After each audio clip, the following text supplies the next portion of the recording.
नहीं नहीं, मुझे तो स्कोप मिल गया। और या फिर इनकी योग्यता, काबिलियत इतनी अधिक है कि जितना भी काम दे लो उसमें से भी समय निकाल करके कविताएं लिख लेती।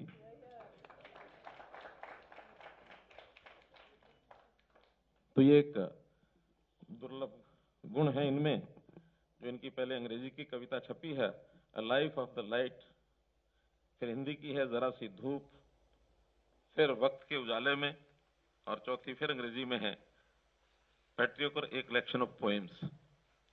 तो ऐसी ये 4 कविताएं लिखी गई हैं। और इसमें जो याद कराने की बात है वो हो सकता है आपको सब पता हो।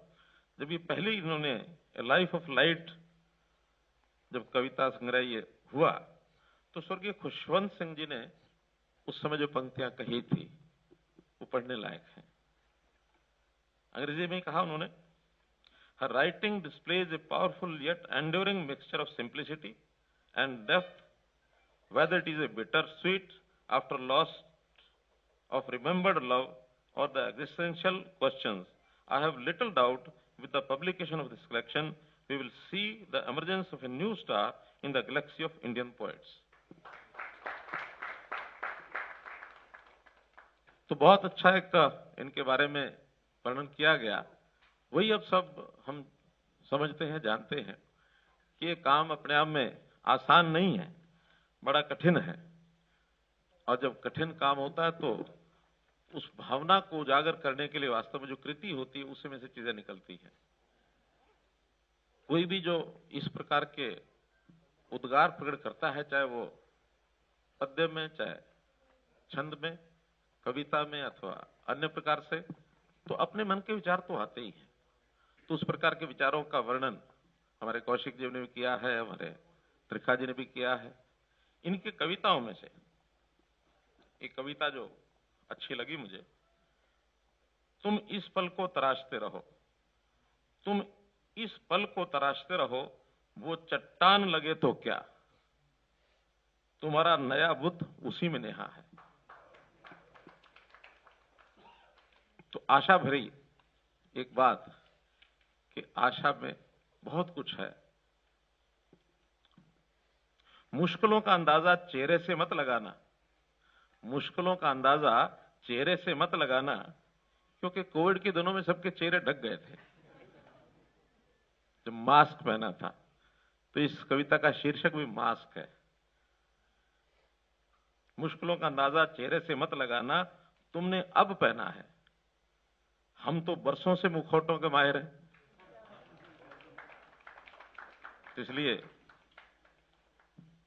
एक और जो आम लोगों की आदत बन गई है, उस आदत के बारे में लिखा है कि आसान की आदत बड़ी जालिम है, आसान की आदत बड़ी जालिम है, किसी को मुश्किल का शौक ही नहीं रहा।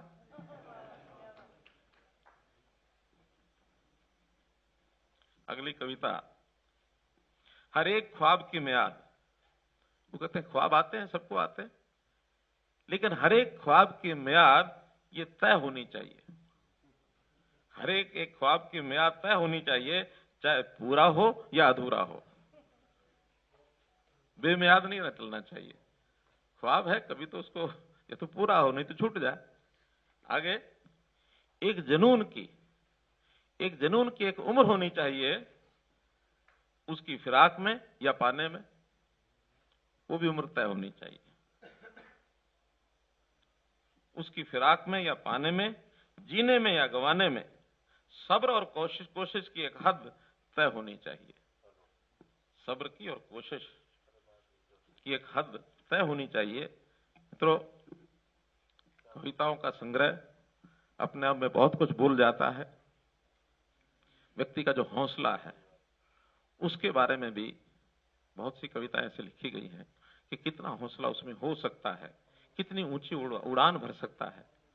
एक कवि ने लिखा, मनुष्य तू बड़ा महान है, मनुष्य तू बड़ा महान है, तू जो चाहे पर्वत पहाड़ों को फोड़ दे, तू जो चाहे पर्वत पहाड़ों को फोड़ दे, तू जो चाहे नदियों के मुख को भी मोड़ दे, तू जो चाहे माटी से अमृत निचोड़ दे, तू जो चाहे धरती को अंबर से जोड़ दे। ये मनुष्य की महानता के बारे में कहा गया कि मनुष्य अपनी ताकत इसको पहचाने।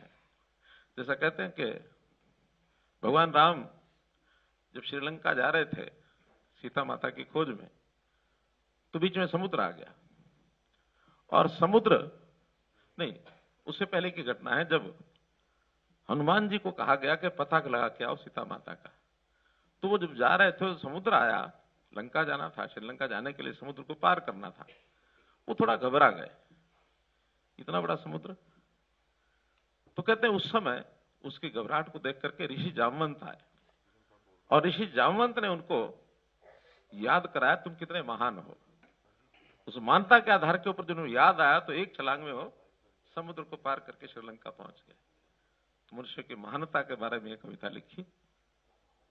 उसी में बैठे बैठे कुछ लफ्ज ध्यान में आए कि शब्दों में यदि जान हो, कविता के शब्दों में यदि जान हो तो सोए को जगा दे, जगे को बैठा दे, बैठे को उठा दे, उठे को चला दे, चलते को दौड़ा